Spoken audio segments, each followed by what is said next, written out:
ఈరోజు భారతీయ జనతా పార్టీ మంచిర్యాల జిల్లా శాఖ ఆధ్వర్యంలో తిరంగా యాత్రను నిర్వహిస్తున్నాము.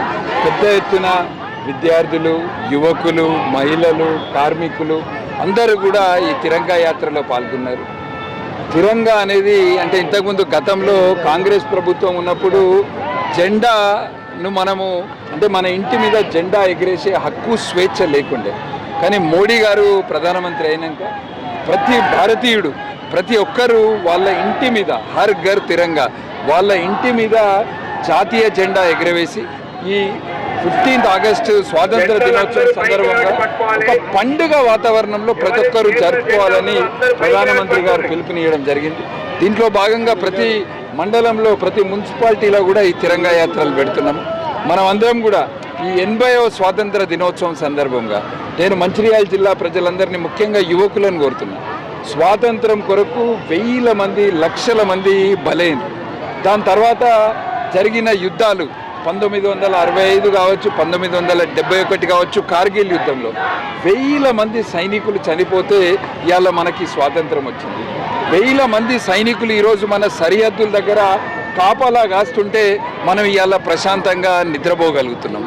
ఈ సైనికులను, స్వాతంత్ర సమరయోధులను, వాళ్ళందరినీ కూడా మనము గుర్తుకు తెచ్చుకోవాలి. నిన్న నేను విన్నాను, మన సైన్యాన్ని అవహేళన చేసి మిడిబిడి జ్ఞానంతో, సరిగ్గా జ్ఞానం లేక, నిన్ననే నేను ఆపరేషన్ సఫీద్ సాగర్ అనే సినిమా చూసినాను.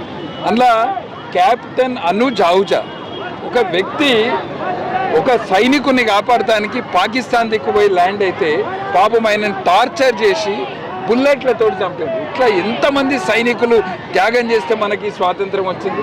దయచేసి ఎవ్వరు కూడా సైనికులు కానీ భారత సైన్యాన్ని తక్కువ చేసి మాట్లాడకండి.